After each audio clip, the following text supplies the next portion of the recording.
A paz do Senhor, que alegria estarmos aqui, Mais um domingo na casa de Deus, com os nossos irmãos. Um domingo especial para nós como Igreja Batista, porque hoje nós comemoramos o dia do Pastor Batista. E você que tem nos acompanhado pelas redes sociais, às 9 horas da manhã nós temos a EBD. E nós podemos demonstrar nessa manhã o nosso carinho pelo nosso pastor. Ele que é o pastor Kleber, que é um pastor usado por Deus, que nós temos o privilégio de sermos pastoreados por um pastor como o pastor Kleber. Um homem que fala a palavra de Deus na íntegra, que nos constrange quando fala a palavra de Deus, que nos traz a transformação, que é usado plenamente por Deus para nos trazer o verdadeiro evangelho. Como é bom poder fazer parte dessa igreja e sermos pastoreados por um pastor que tem compromisso com a palavra. Então nós somos muito felizes por este dia, amém, igreja?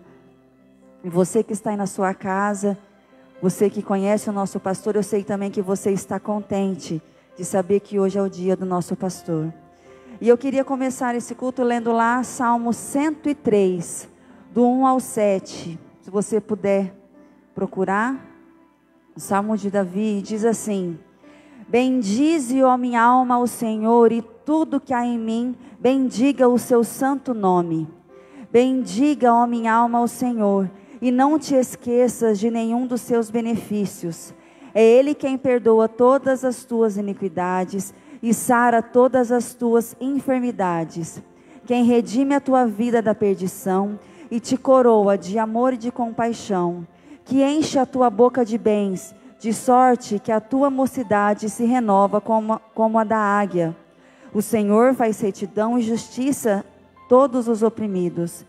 Faz notórios os seus caminhos a Moisés e os seus feitos aos filhos de Israel. Amém? Eu convido a igreja para que esteja de pé. Nós vamos estar agora louvando o Salmo 103. É uma canção nova, uma canção muito linda, e a gente vai louvar este salmo, que diz que nós possamos bendizer o nome do nosso Senhor, amém?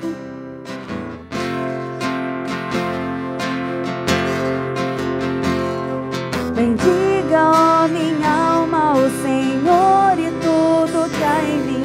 Bendiga o teu santo nome, é Ele quem perdoa os pecados e sara toda a dor.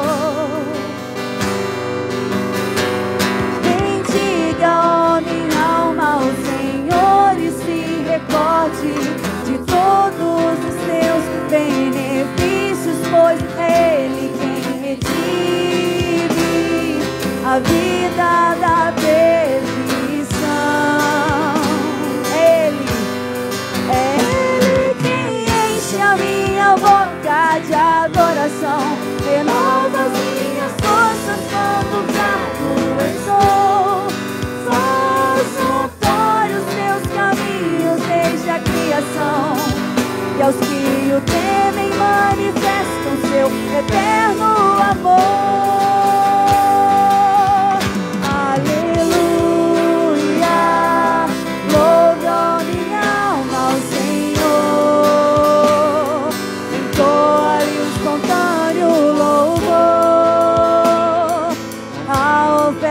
Dos meus lábios, aleluia, aleluia.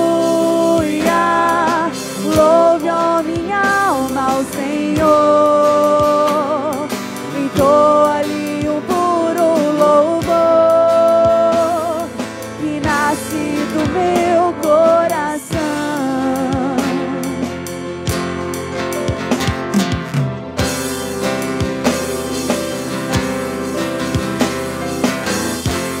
Senhor, bendiga, Senhor, a minha alma. Bendiga, ó minha alma, o Senhor, e tudo que há em mim. Bendiga o teu santo nome, Ele quem perdoa os pecados e sara toda a dor. Bendiga,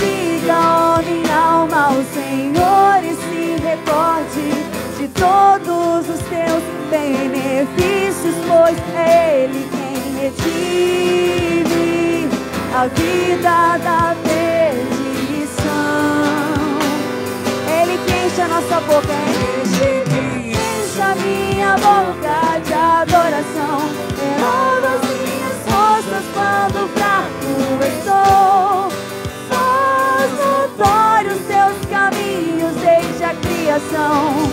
E aos que o temem manifesta o seu eterno amor. Cante aleluia, aleluia. Louve a minha alma ao Senhor. Entoa-lhe o espontâneo louvor,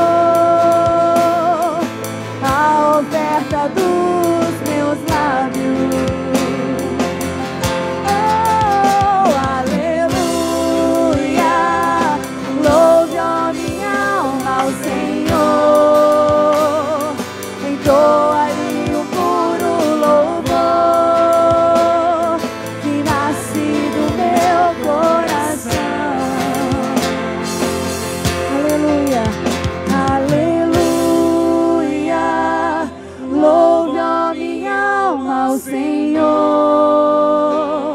Entoa-lhe o espontâneo louvor, a oferta dos meus lábios.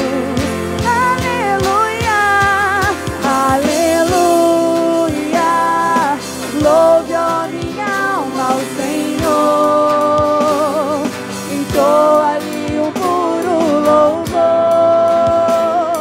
que nasce do meu coração.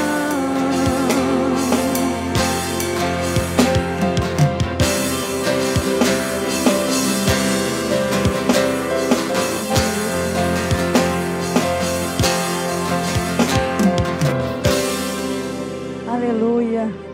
Como é bom poder adorar o nosso Deus e saber que Ele está aqui no meio de nós. Te adoramos, ó Pai. Tu és santo, Tu és maravilhoso, Deus. Obrigada, Senhor, por estar na Tua casa, ó Pai, com a certeza, ó Pai, da Tua presença. Com a certeza, ó Pai, que nós Te adoramos e Te exaltamos, ó Deus. Que o Senhor receba o nosso louvor, Paizinho, com todo o nosso coração, de toda a nossa adoração. Que nós possamos Te amar acima de todas as coisas. Você que veio preparado com seus dízimos e oferta neste momento, dentro dessa canção, você pode vir à frente. Essa canção que tem como título O Meu Querer. E eu queria que você pensasse agora, qual é o teu querer? Qual é a tua maior vontade? A partir do momento que você abre os olhos pela manhã, do que você lembra? Qual é o nosso querer todos os dias? E essa canção me traz a pensar que o meu querer é fazer a vontade do Pai.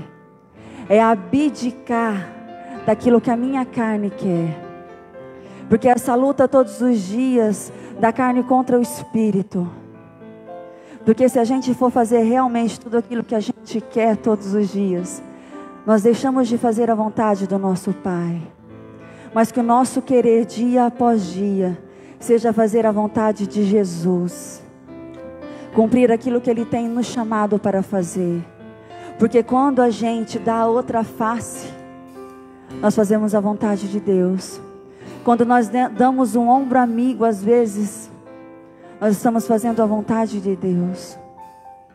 Quando nós estendemos a mão, nós estamos fazendo a vontade do nosso Pai. Que nós possamos viver os frutos do Espírito dia após dia na nossa vida. Faça dessa canção uma oração na tua vida, amém?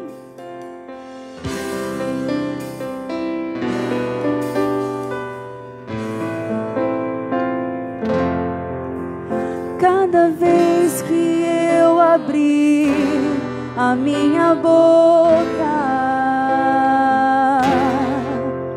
cada vez que eu olhar na direção de alguém, cada vez que passo a passo eu chegar em algum lugar, seja a tua voz, sejam teus olhos, sejam os teus pés. Cada vez que eu tocar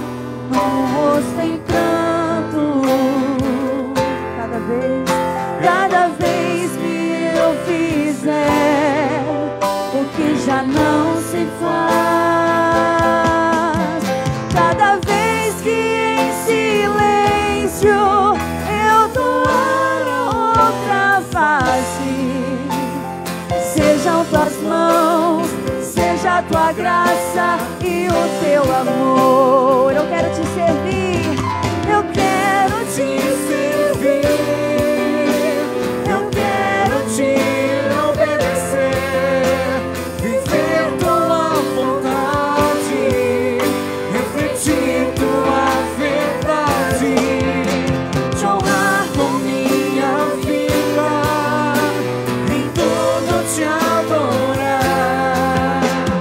Mestre, amigo, amado Jesus, esse é o meu querer.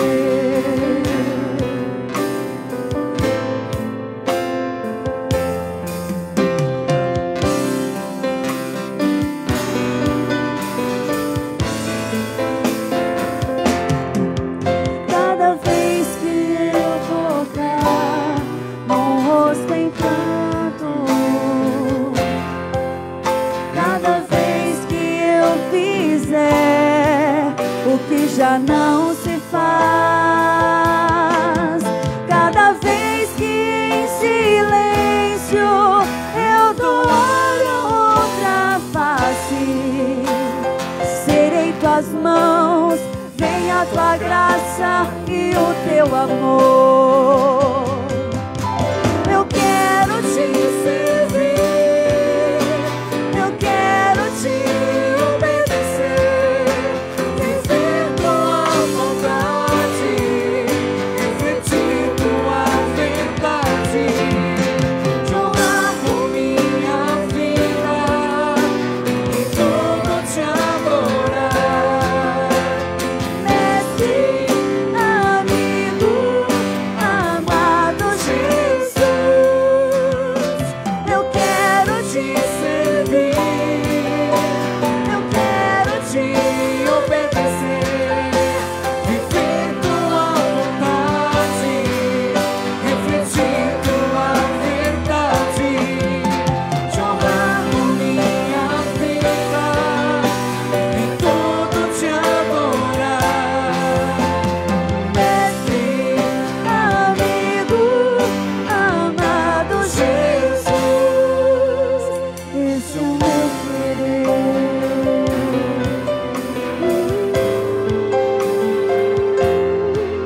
Esse é o meu querer.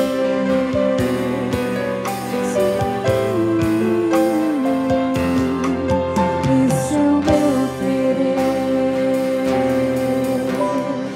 Aleluia, Senhor, nós te adoramos, exaltamos o teu nome, ó Pai. E esse é o desejo do Pai do nosso coração, fazer o teu querer, ó Pai, e te servir, Senhor Jesus, viver para a tua honra e a tua glória, Paizinho. Muito obrigado, ó Pai, por estarmos aqui neste dia. Nós somos gratos, ó Pai, pela vida do nosso pastor, Senhor Jesus.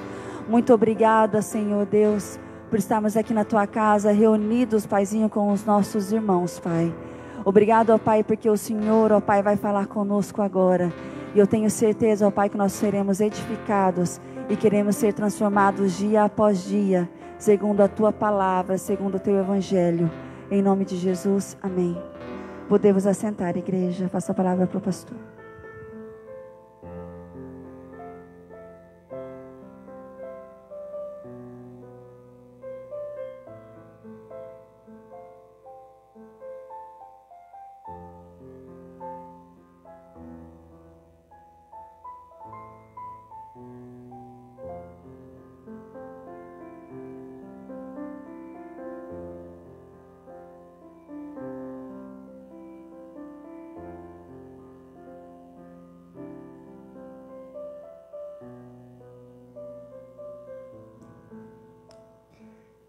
Graça e paz. Amém, queridos? Que alegria estarmos juntos nesta manhã. Eu quero, em primeiro lugar, agradecer a Deus pela sua vida, agradecer a Deus por tudo aquilo que a amada igreja pôde transmitir a nós nesta manhã. Hoje, um domingo, quando nós agradecemos a Deus pela vida de todos os pastores, homens que têm tido o privilégio de serem chamados por Deus para o cuidado da sua igreja. A igreja, queridos, ela é do Senhor Jesus. Ele é o nosso supremo pastor, Ele é o nosso modelo, a nossa referência. E assim eu louvo a Deus pela vida de todos os pastores que estão debaixo desta autoridade, que às vezes em ministérios com características diferentes estão servindo a Deus. Como por exemplo, o pastor Aguiar, que tem um outro trabalho tão importante quanto o ministério eclesiástico. Que Deus o abençoe, pastor Aguiar, que Deus abençoe todos os pastores que foram instrumentos nas mãos de Deus para edificarem esta igreja sobre a rocha que é Cristo Jesus. Amém, queridos? Então a minha gratidão por cada palavra e também a minha gratidão por aqueles que no dia a dia do nosso ministério, na nossa convivência entre o pastor, liderança e igreja, tem demonstrado a sua gratidão, o seu companheirismo, o seu apoio para com as nossas vidas. Que Deus o abençoe ricamente, que Ele guarde a sua família e que Ele continue usando cada membro, cada irmão desta igreja como instrumento nas tuas mãos. Irmãos, antes de compartilharmos da palavra de Deus, eu quero lembrar os irmãos que nós estamos na nossa campanha do agasalho. Nós já iniciamos esta campanha há alguns domingos e eu quero desafiar você a cooperar com esta campanha, trazendo um cobertor, quem sabe uma roupa de cama, alguma blusa, algo que seja um instrumento de aconchego para aquecer, principalmente as nossas crianças, ali do Projeto Esperança.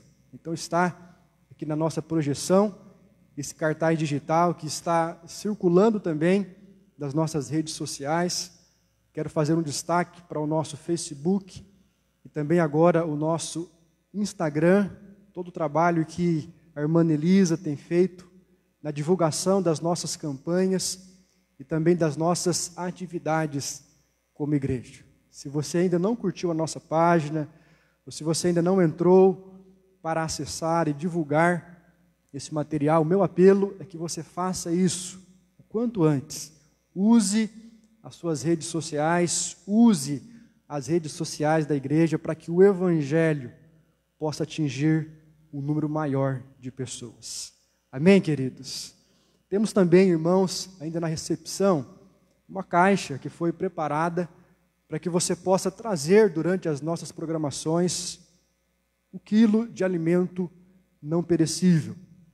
Nós temos, principalmente nesse tempo de pandemia, abençoado a vida de muitas famílias através das cestas básicas. E isso é devido ao apoio, ao envolvimento que a igreja tem demonstrado para com esta obra. Então faça este alvo, separe ali, pelo menos uma vez por mês, depois que você fazer a sua compra, traga um quilo de alimento não perecível, se organize com a sua célula, com o seu pequeno grupo. Creio, queridos, que isso irá abençoar grandemente esse ministério de ação social e de cuidado de famílias da nossa igreja e também de famílias que, embora não façam parte desta igreja, mas estão sendo assistidas por esse ministério. Convido os irmãos para que abram suas Bíblias, neste momento, na carta de Tiago, capítulo de número 1.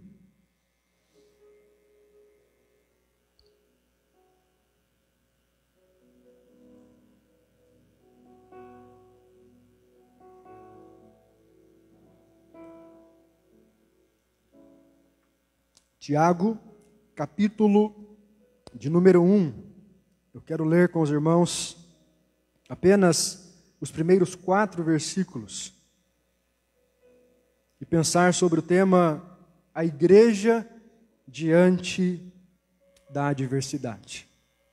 Assim diz a palavra de Deus.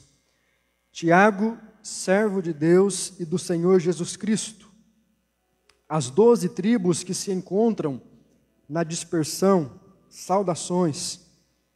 Meus irmãos, tende por motivo de toda a alegria o passardes por várias provações, sabendo que a provação da vossa fé, uma vez confirmada, produz perseverança. Ora, a perseverança deve ter a ação completa, para que sejais perfeitos e íntegros, em nada deficientes. Amém, queridos? Que Deus abençoe esta palavra em nossos corações. Queridos irmãos, o tema que Deus tem colocado em meu coração para compartilhar com a igreja durante esse tempo é um tema que creio estar profundamente ligado ao momento que nós estamos vivendo. Mas se olharmos também de uma maneira ampla, perceberemos, queridos, que as adversidades, elas fazem parte de toda a história da nossa vida.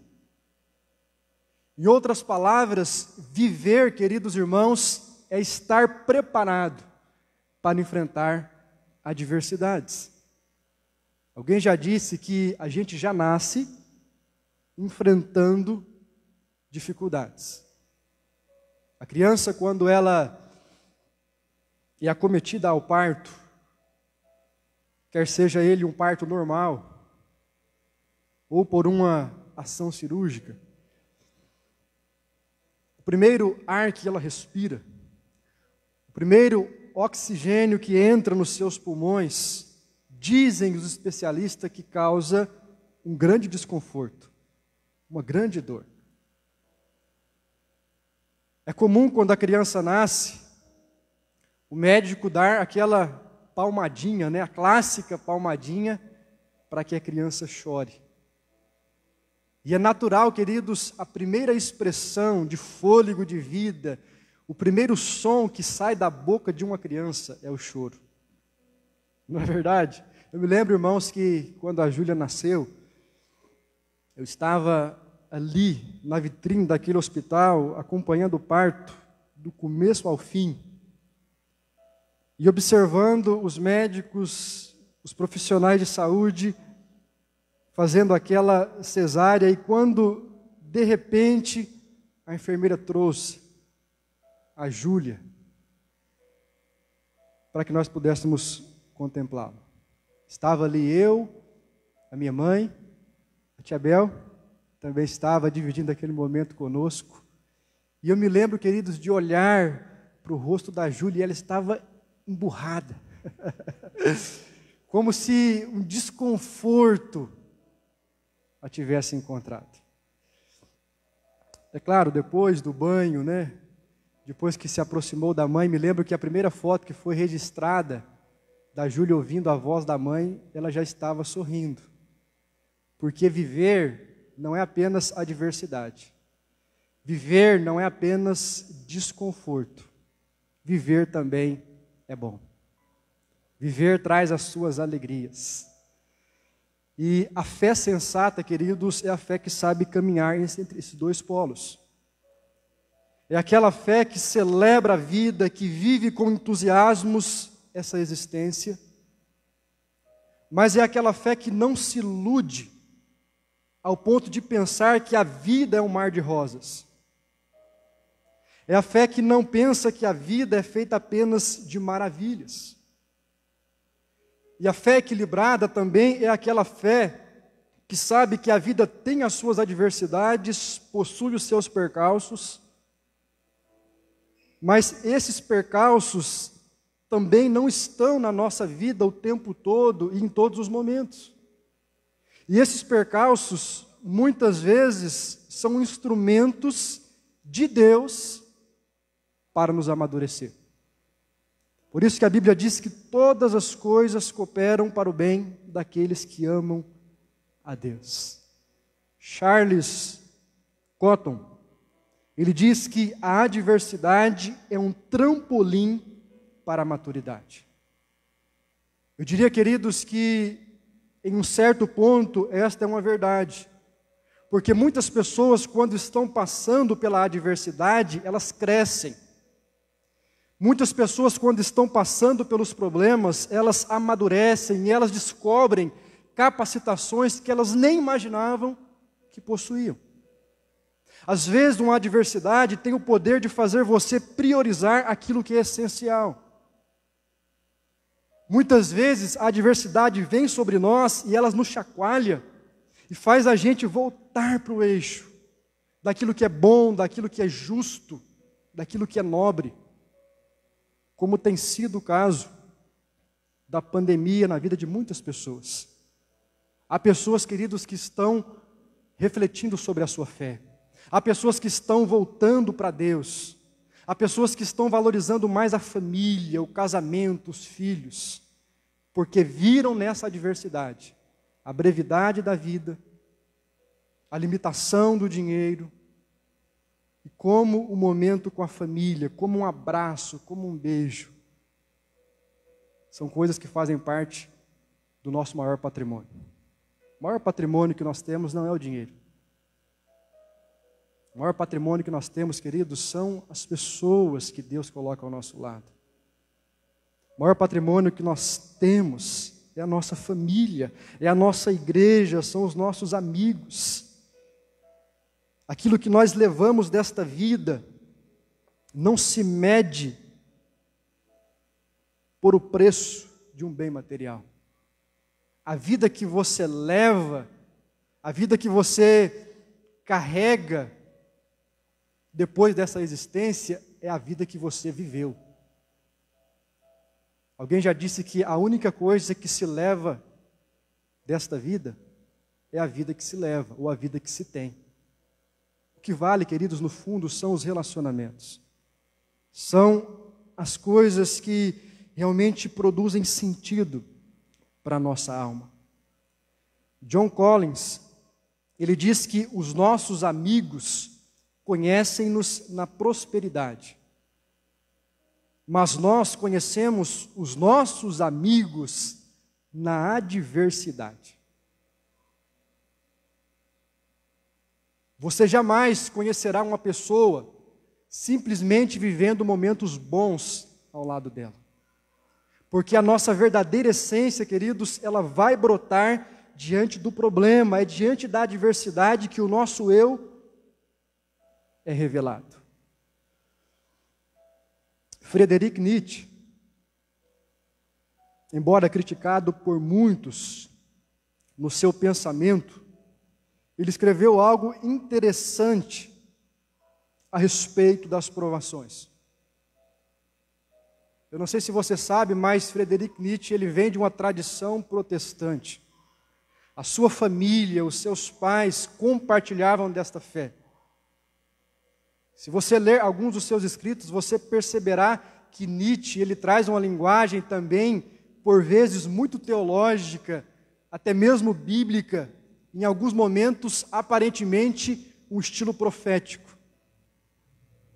Embora possamos fazer críticas ao conteúdo total do seu pensamento, mas a respeito das lutas, Friedrich Nietzsche disse que aquilo que não provoca a nossa morte faz com que fiquemos mais fortes.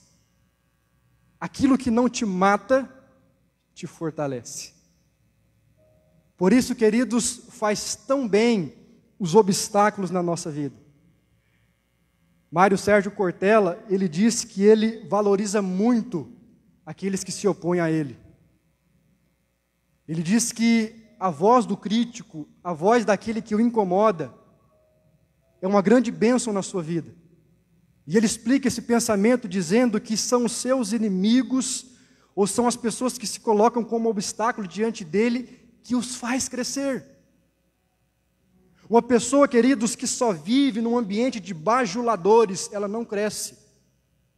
Uma pessoa que ela é somente bajulada, ovacionada, uma pessoa que não se confronta com a crítica, com a oposição, com o pensamento contrário, ela não evolui. Por isso que as adversidades, elas têm esse aspecto de nos promover. Anthony Saint-Exupéry, ele disse: alguma coisa se te opõe e te fere, deixa crescer. É que estás a ganhar raízes e a mudar. E ele conclui: abençoado ferimento que te faz parir ou que te faz nascer de ti próprio. O sofrimento faz nascer uma pessoa melhor. Isso, queridos, se nós encararmos o sofrimento, a adversidade à luz da palavra de Deus. Porque uma das coisas, queridos, que nós temos que concordar é que nem sempre o sofrimento amadurece e produz algo de bom no coração das pessoas. Eu não sei você, mas eu conheço pessoas que pioraram depois da adversidade. Eu não sei você, mas eu conheço pessoas que ficaram mais azedas. Pessoas que se amarguraram profundamente. Eu conheço pessoas que começaram a blasfemar contra Deus, que desviaram do bom caminho. Pessoas que se tornaram mais intolerantes, mais céticas, mais egoístas, mais individualistas, porque passaram por muitas pancadas, por muitas tribulações na sua vida. Aqui cabe uma advertência para todos nós. A pergunta é: o que a adversidade tem gerado em nossos corações? Será, queridos, que temos crescido? Será que a adversidade tem produzido em nós um ser humano melhor? Esse é o propósito de Deus.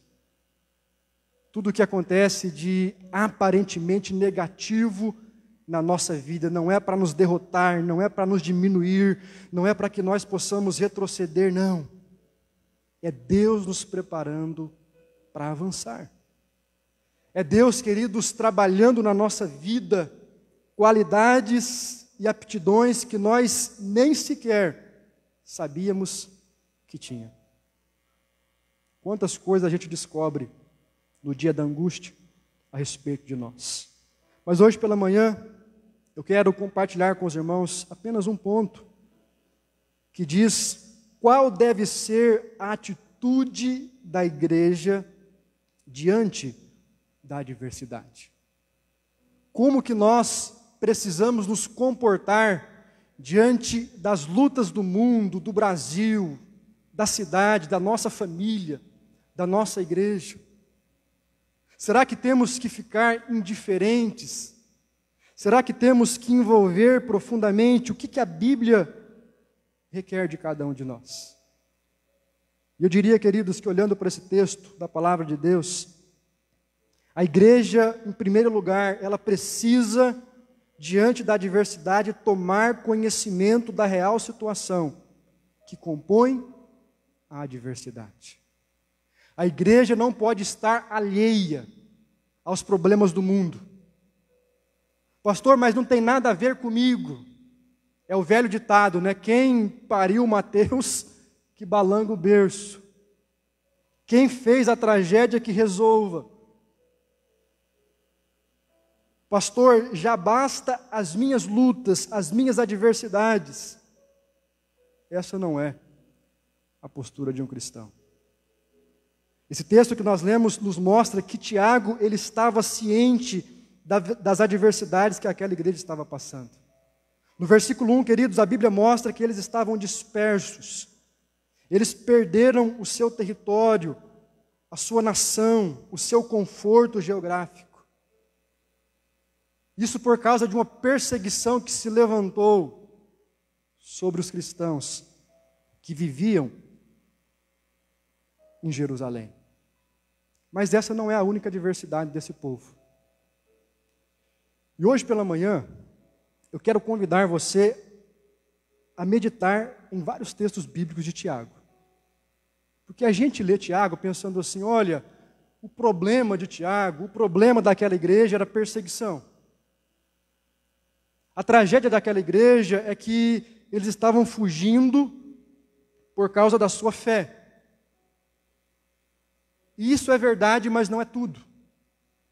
Se você ler o livro de Tiago, a carta de Tiago sobre a ótica da adversidade, você vai perceber que Tiago, ele está consciente de muitos outros problemas. E olha, querido, que naquela época não tinha jornal impresso, naquela época não tinha as mídias. E Tiago, ele é muito atualizado. E ele tenta aqui também, eu creio, atualizar a igreja. E os irmãos verão quantos problemas, quantas adversidades, dentro e fora da igreja, este povo está enfrentando. Comecemos primeiro pela perseguição.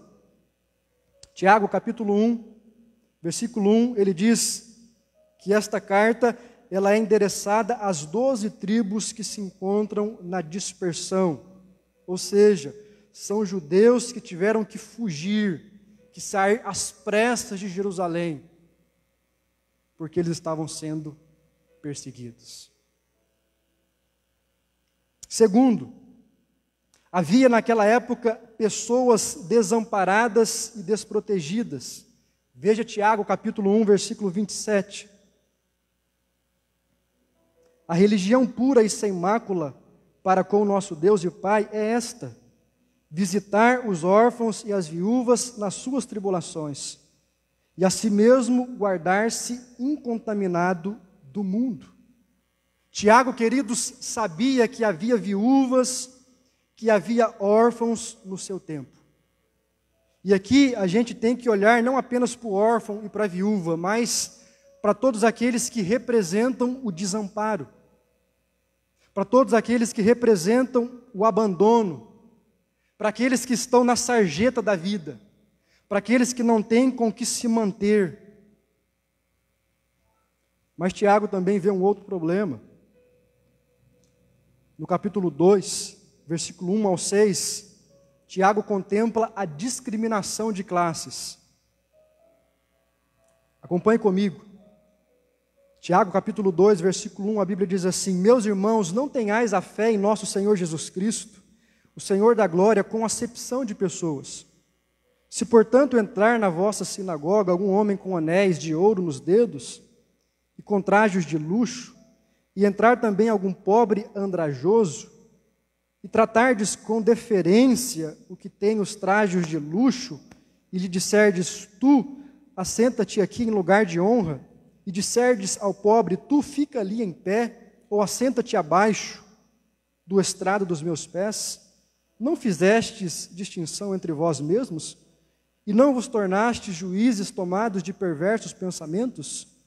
Ouvi, meus amados irmãos, não escolheu Deus os que para o mundo são pobres, para serem ricos em fé e herdeiros do reino, e ele prometeu aos que o amam?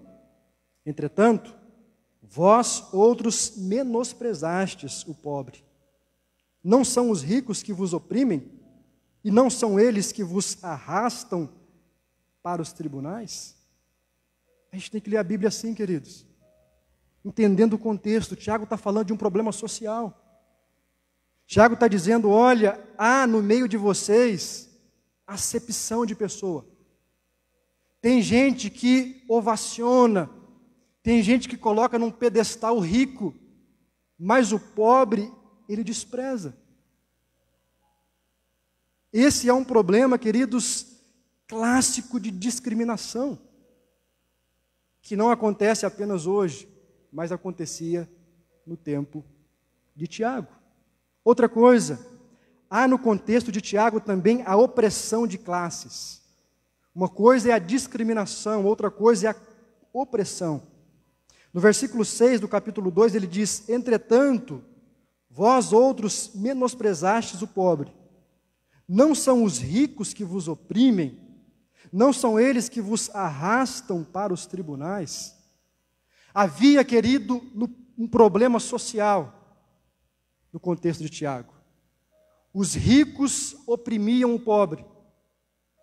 E se não bastasse isso, os ricos, por terem dinheiro, levavam os pobres aos tribunais. Não para que a justiça fosse estabelecida, não para que o direito fosse igualitário, mas para que eles pudessem se beneficiar. Outro problema, ainda dentro da opressão de classes, nós vemos a opressão financeira e a opressão judicial. Vamos para o capítulo 5. Veja comigo os primeiros versículos deste texto, quando Tiago fala aos ricos opressores. Ele diz assim: atendei agora, ricos, chorai lamentando por causa das vossas desventuras que vos sobrevirão. As vossas riquezas estão corruptas, e as vossas roupagens comidas de traça. O vosso ouro e a vossa prata foram gastos de ferrugem, e a sua ferrugem há de ser por testemunho contra vós mesmos, e há de devorar como fogo as vossas carnes, tesouros acumulados nos últimos dias. Eis que o salário dos trabalhadores que ceifaram os vossos campos, e que por vós foi retido com fraude, está clamando. E os clamores dos ceifeiros penetram até os ouvidos do Senhor dos Exércitos. Versículo de número 5. Tendes vivido regaladamente sobre a terra, tendes vivido nos prazeres, tendes engordado o vosso coração em dia de matança, tendes condenado e matado o justo, sem que ele vos faça resistência. Você conhece algum país assim? Você conhece alguma cultura que vive essa realidade? Aonde o rico oprime o pobre, aonde o rico usa de extorsão e se beneficia do suor de homens e de mulheres inocentes para se enriquecer? Você conhece algum lugar na face da terra aonde o rico condena o justo e o justo não lhe faz resistência, porque sabe que resisti-lo é perda de tempo, porque sabe que resisti-lo é causa perdida, porque sabe que não tem voz, porque sabe que quem domina é aquele que tem dinheiro nas mãos? Você conhece algum lugar assim? Tiago conhecia, queridos. E ele prega, ele escreve esta carta para exortar esse tipo de pessoa. Outra coisa, veja como Tiago estava antenado, como ele estava conectado às notícias do seu tempo. Ele fala também sobre carência em Tiago, capítulo 2, versículo 15. Ele diz assim: se um irmão ou uma irmã estiverem carecidos de roupa e necessitados de alimento cotidiano, e qualquer dentre vós lhe disser, ide em paz, aquecei-vos e fartai-vos, sem contudo lhes dar o necessário para o corpo, qual é o proveito disso? Ele está dizendo, olha, há entre vocês pessoas com frio, há entre vocês pessoas com fome. E que proveito tem você disser para esta pessoa, vá em paz, Deus te abençoe, que Deus guie o seu caminho, se você não lhe supre a carência? Outra coisa, queridos, problemas relacionais. Esses dentro da igreja. Tiago capítulo 3, versículo 13. Ele diz assim: quem entre vós é sábio e inteligente, mostre em mansidão de sabedoria, mediante condigno proceder, as suas obras. Se pelo contrário tende em vosso coração inveja amargurada e sentimento faccioso, nem vos gloriei disso, e nem mintais contra a verdade. Esta não é a sabedoria que desce lá do alto, antes é terrena, animal e demoníaca. Pois onde há inveja e sentimento faccioso, aí há confusão e toda espécie de coisas ruins. Queridos, Tiago sabia desses problemas. Tiago sabia que havia pessoas com inveja entre si, pessoas com sentimento de divisão, de facção, e a igreja estava perdendo muito com isso. E ele escreve para alertar essas pessoas. Outra coisa, Tiago fala também de contendas, no capítulo 4, versículo de número 1. Veja comigo. De onde procedem as guerras e contendas que há entre vós? De onde, senão dos prazeres que militam na vossa carne? Tiago, queridos, sabia das guerras. Tiago sabia do conflito entre as pessoas. E ele diz, sabe de onde isso vem? Isso vem da vossa carne. Isso não vem de fora. Isso não vem da mídia. Isso não vem das influências mundanas. Não. Isso vem da ambição carnal de vocês. Da carne que milita contra o Espírito. Outra coisa, queridos. Tiago fala também sobre individualismo. Capítulo 4, versículo 3. Pedis e nada recebeis, porque pedis mal, para esbanjardes em vossos próprios prazeres. Veja que interessante. O individualismo dessas pessoas era tão grande, o egoísmo dessas pessoas era tão absurdo, que até a oração deles estava sendo impedida. Eles iam orar, e eles levavam para dentro da oração esse sentimento de individualismo. E o que Tiago está dizendo é, vocês não recebem porque estão pedindo mal. O egoísmo de vocês está tão grande, que até mesmo na oração, que é uma disciplina espiritual do nosso relacionamento com Deus, tem sido um momento podre, tem sido um momento de morte. A oração de vocês não é uma bênção, porque na oração você não alimenta a sua espiritualidade, mas você alimenta o seu egoísmo. Na oração você alimenta o seu individualismo. É uma oração que te mata. É uma oração que te faz beber do seu próprio veneno. Porque a imagem que você tem de Deus não procede com a imagem do Deus da Escritura Sagrada. E ele continua dizendo, há também maledicência. Tiago capítulo 4, versículo 11. Irmãos, não falais maus uns dos outros. Aquele que fala mal do irmão ou julga o seu irmão, fala mal da lei e julga a lei. Ora, se julgas a lei, não é observador da lei, mas juiz. Um só é legislador e juiz. Aquele que pode salvar e fazer perecer. Tu, porém, quem és que julgas o próximo? Tiago, querido, sabia que as pessoas estavam com esse sentimento de juízo muito forte. E era um juízo demoníaco, um juízo diabólico. Não era uma capacidade de avaliação e de discernimento que vinha de Deus. Mas era um juízo que levava as pessoas até mesmo a falarem mal. Fofoca. Traduzindo é isso, fofoca. Você viu fulano? Você está sabendo de ciclano? Ah, não. Estava acontecendo, queridos, e Tiago sabia disso. E ele escreve, ele diz, olha, não falem mal um dos outros. Aquele que fala mal do seu irmão, ele está julgando, ele está fazendo uma avaliação precipitada das coisas. Mas o texto continua, queridos. E Tiago diz que havia também, naquele cenário, muita omissão. Veja o capítulo 4, versículo 17.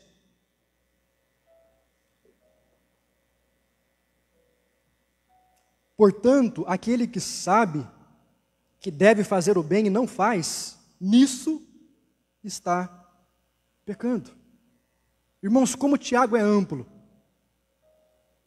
Tiago, ele sabe de muita coisa.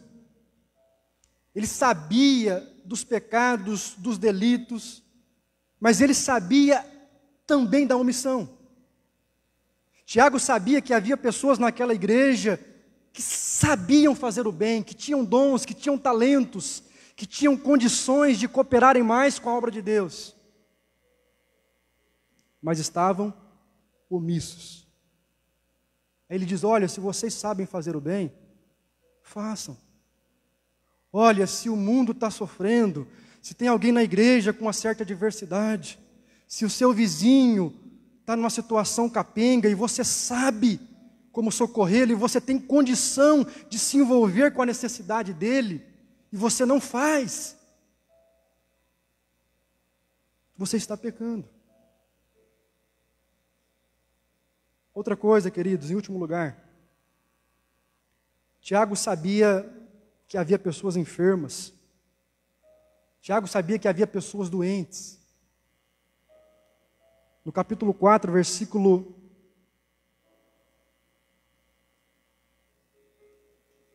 capítulo 5,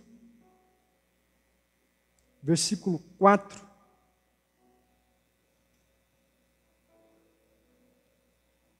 Ou melhor, capítulo 5, versículo 14.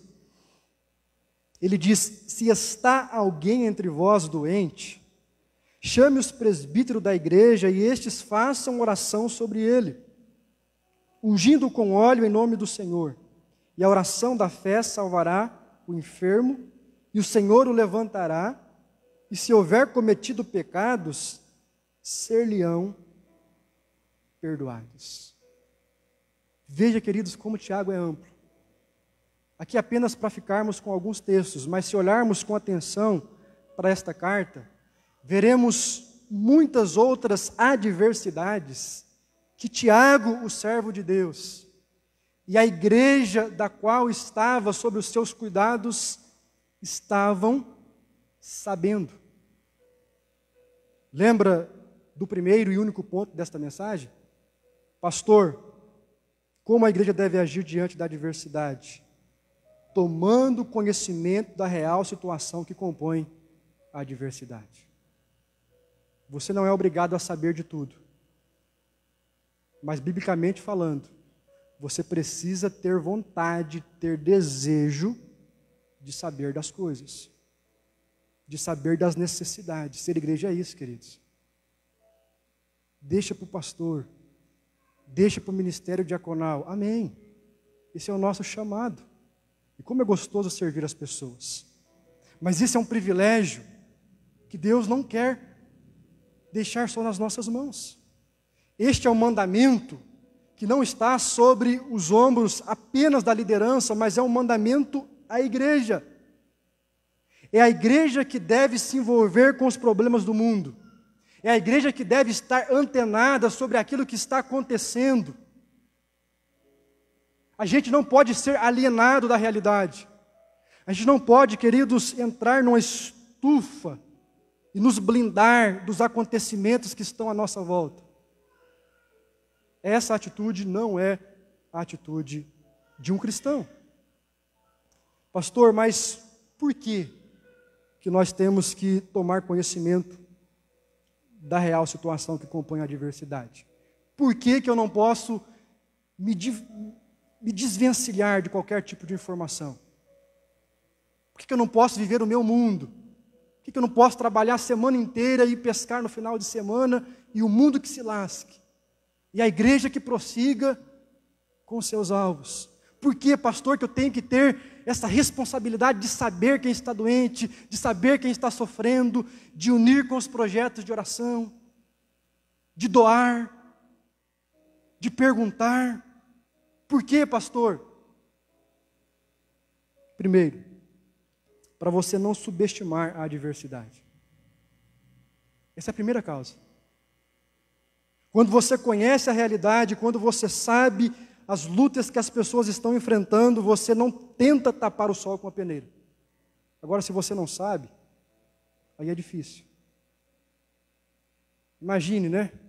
Um ser humano, você tira ele da realidade e fecha-o numa masmorra por 2 anos. E aí você o traz e o coloca no mundo novamente.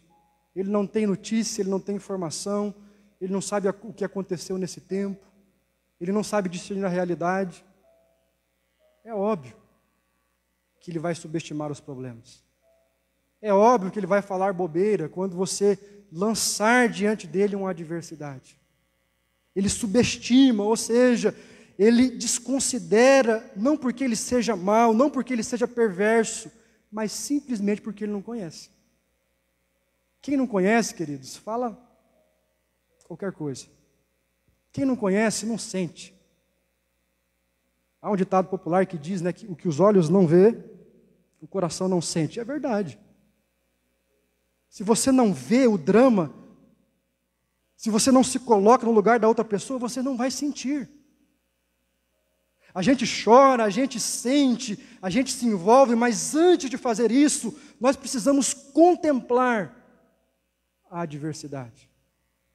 O primeiro processo é esse, é contemplação, é ver, é enxergar com os olhos do coração. Ignorar a realidade, isso aqui serve para tudo na vida, viu, irmãos? Ignorar a realidade é postergar uma tragédia. Não está acontecendo nada. É conversa. Você só está postergando uma tragédia. Você sente uma febre? Não, não é nada não. É só uma dor de cabeça. Em dias de pandemia, né? Vai fazer o exame. Porque pode ser o Covid. Não, não é nada não. Deixa. É só um constipado. Não, vamos viver a vida. Todo ano eu sinto isso nessa época. E quantas pessoas, queridos, não fizeram um tratamento na fase inicial? Não podemos dizer ao certo as complicações que tiveram por conta disso. Mas sabemos de muitas pessoas que perderam as suas vidas, porque foram tomar medicamento na hora que o pulmão já não respondia mais. Alguns por falha médica, alguns por negligência, sem querer julgar ninguém, é claro.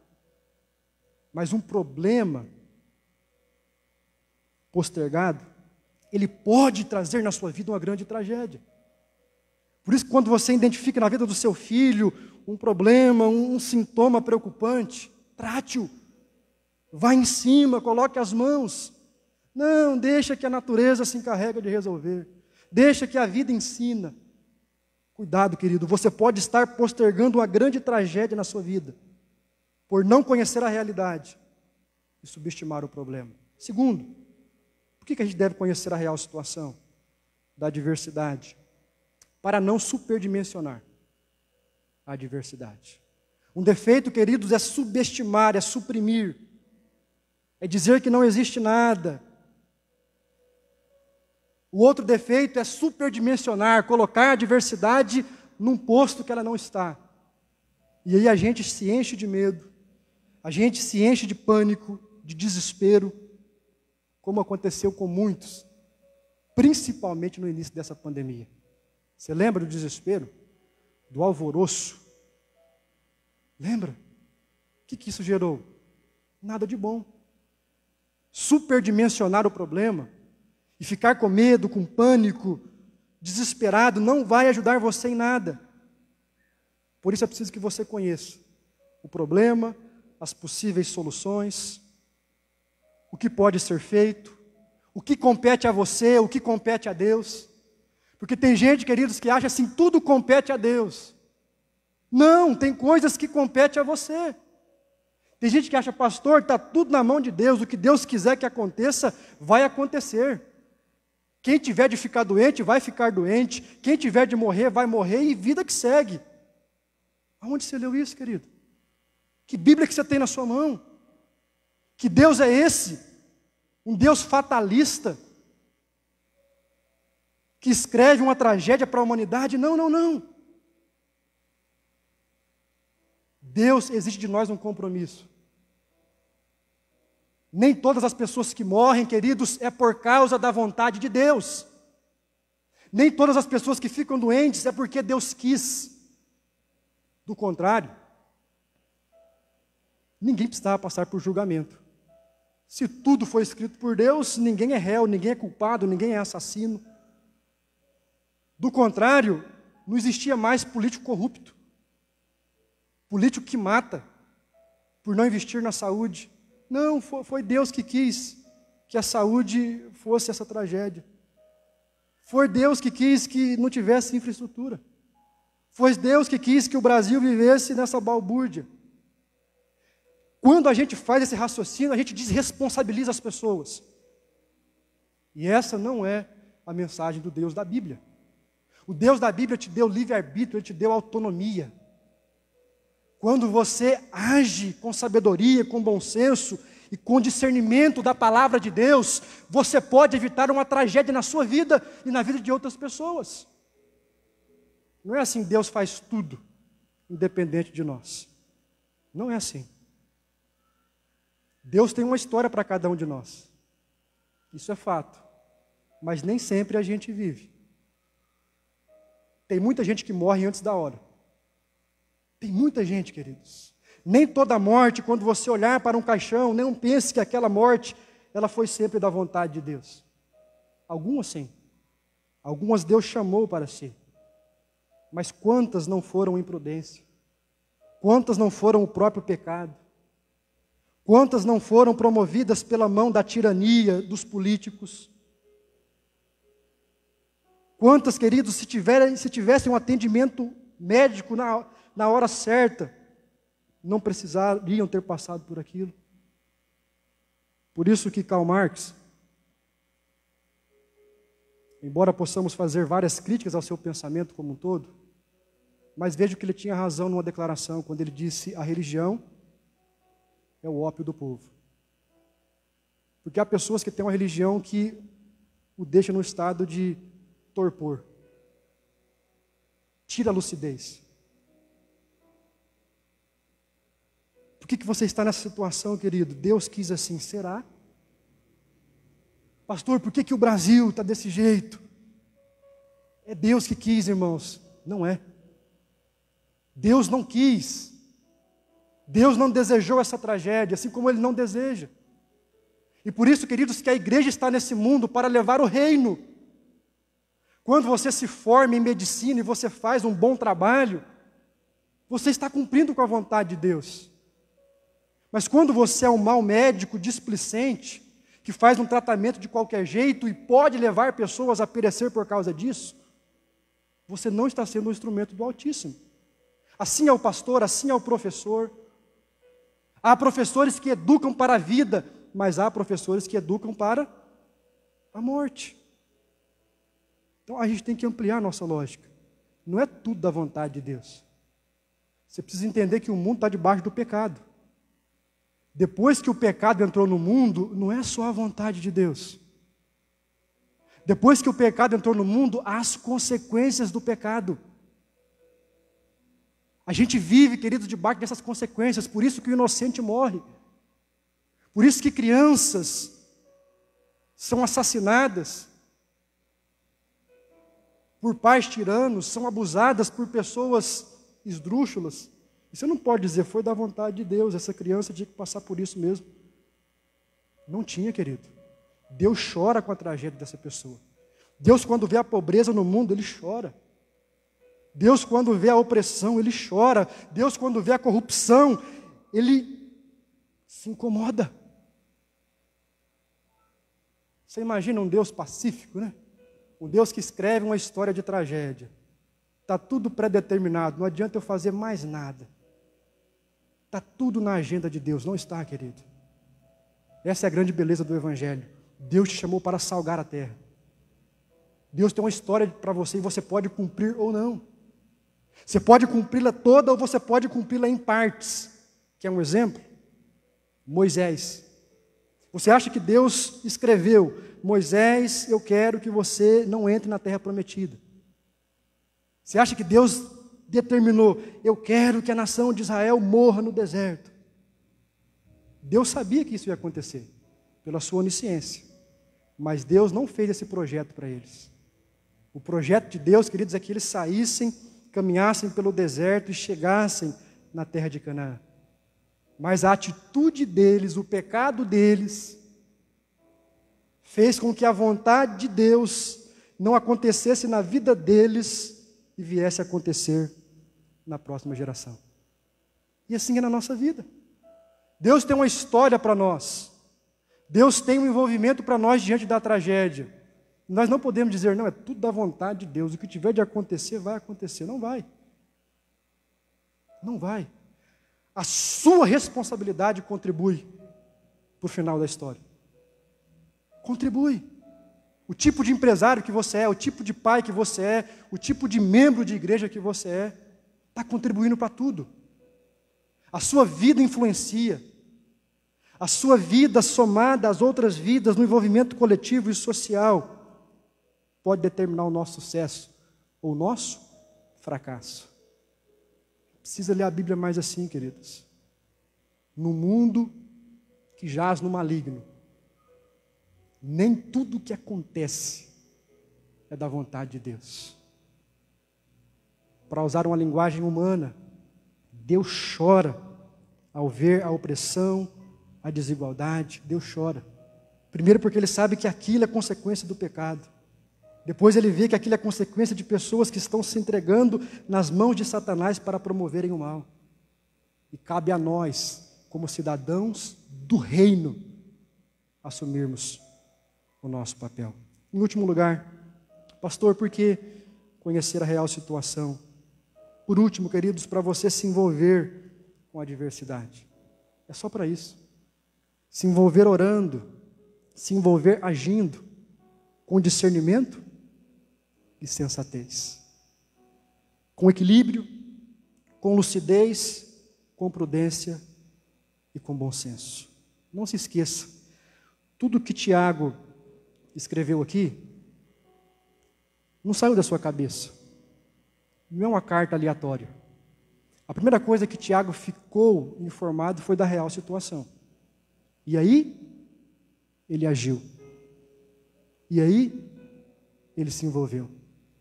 Seria mais tranquilo para Tiago fechar os olhos e dizer, não, vou viver a minha vida, cada um com seus problemas. Mas essa não é a atitude de um cristão.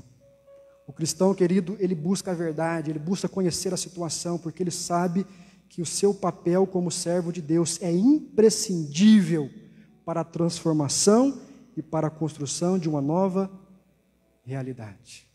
Provérbios capítulo 2, versículo 11 e 13.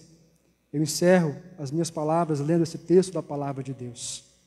O bom senso te guardará, a inteligência te conservará, para te livrar do caminho do mal e do homem que diz coisas perversas, dos que deixam as veredas da retidão, para andarem pelos caminhos das trevas. Amém, queridos?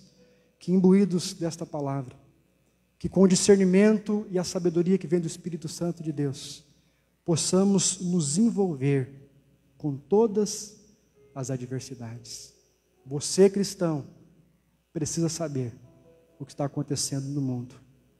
Você, cristão, precisa estar informado sobre aquilo que está acontecendo na sua cidade, na sua igreja. Primeiro, para que você não subestime o problema. Segundo, para que você não supermendicione. E terceiro e mais importante, para que você se envolva. Deus quer usar você. A sua vida pode contribuir. Você pode fazer mais. Você pode ser um agente de transformação. A história não está pré-determinada. O seu envolvimento, o seu abraço em relação à causa, pode mudar toda uma história. Esta é a mensagem que Deus tem para cada um de nós nesta manhã. Amém, queridos? Se coloca de pé. A equipe de louvor vai estar aqui à frente. Nós vamos adorar o nosso Deus com mais uma canção. E depois eu quero orar com você, encerrando o culto desta manhã. Se tem algo que você precisa se envolver, faça isso. Se tem algo que você precisa buscar maior compreensão, converse, pesquise, se informe. A começar na sua família, a começar na sua casa. Tem gente sofrendo lá, na sua vizinhança, na sua igreja, na sua cidade, aonde você pode cooperar. Abra o seu coração, querido, e deixe o Espírito Santo de Deus utilizar você.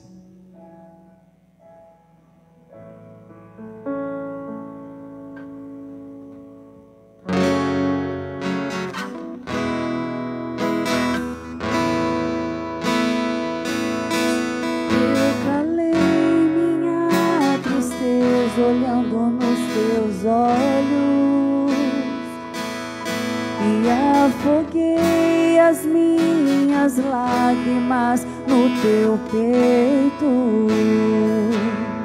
Eu coloquei os meus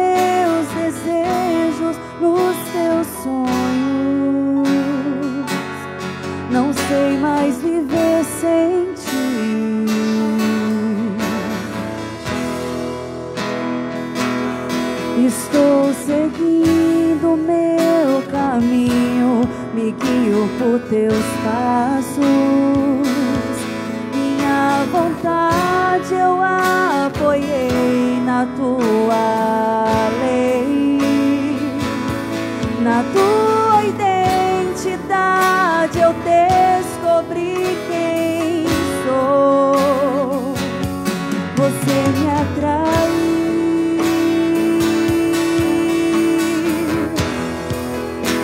com cordas de amor.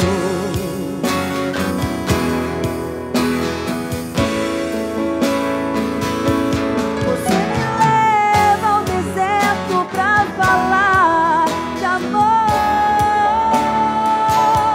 Me deixa passar pelo vale pra mostrar que está comigo.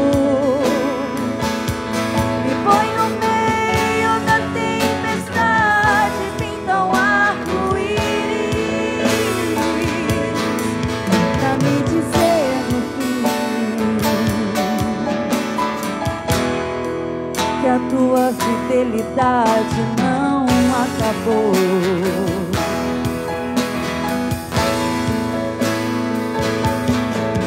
Profunda é a profundidade das riquezas,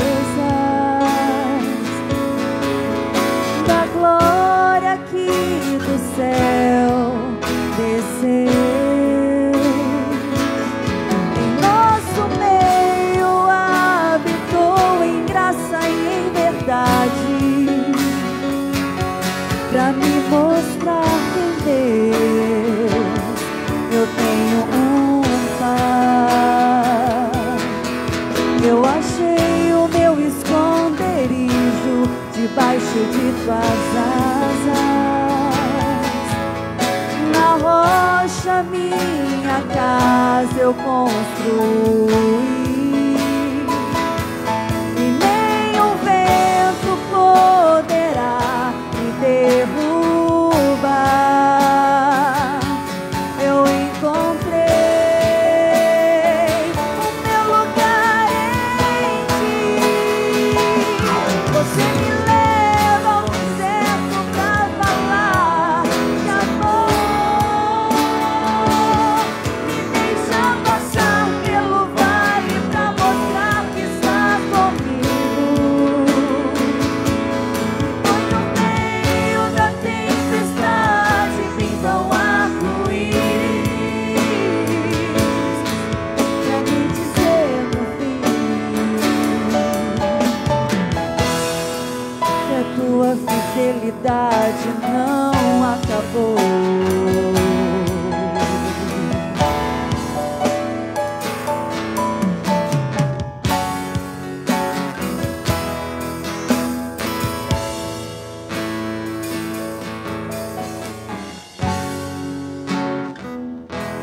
Senhor Deus, bendito Pai, te louvamos, te adoramos pela tua grandeza, pela tua soberania e pelo teu cuidado sobre as nossas vidas.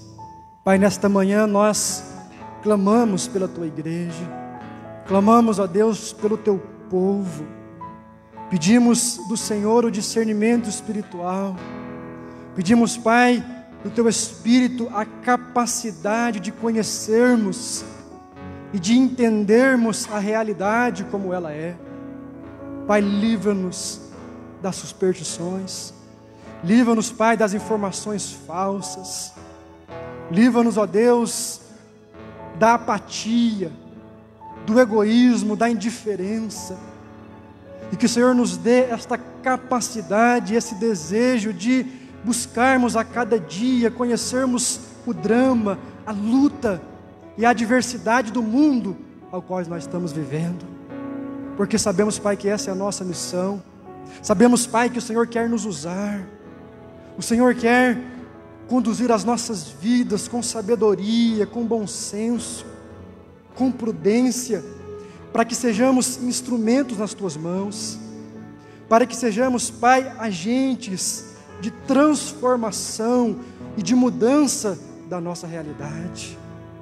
Pai, desperta uma igreja ativa, uma igreja envolvente, uma igreja, ó Deus, que faça a diferença neste mundo, sendo luz e sendo sal, entrando nos ambientes de treva e levando a mensagem e a filosofia do seu reino, protestando, Pai, contra toda injustiça, confrontando, ó Deus, toda manifestação diabólica, demoníaca, assim como Tiago, esse servo do Senhor, estava conectado às realidades da sua época. Deus, dá-nos esta visão, dá-nos, ó Deus, este coração de Tiago, de nos conectarmos com os problemas das pessoas que estão próximas, mas também daqueles que estão distantes de cada um de nós.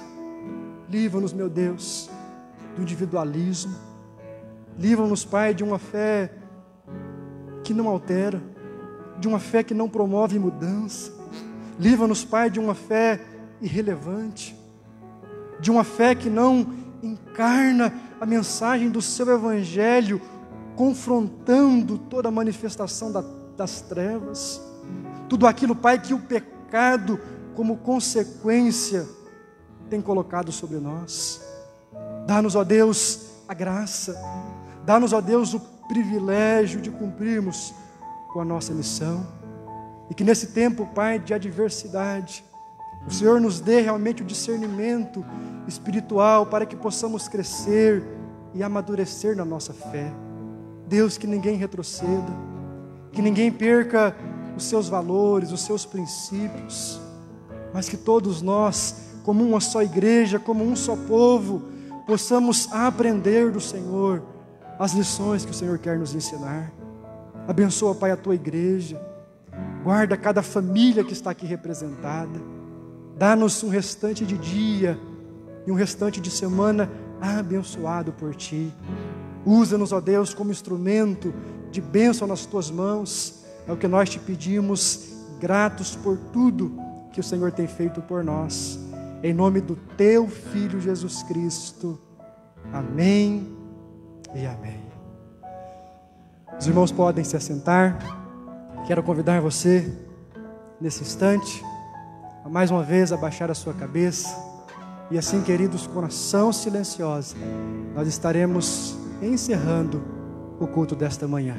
Que Deus abençoe seu dia, que Deus guarde a sua família, que você fique na paz, em nome do nosso Senhor Jesus.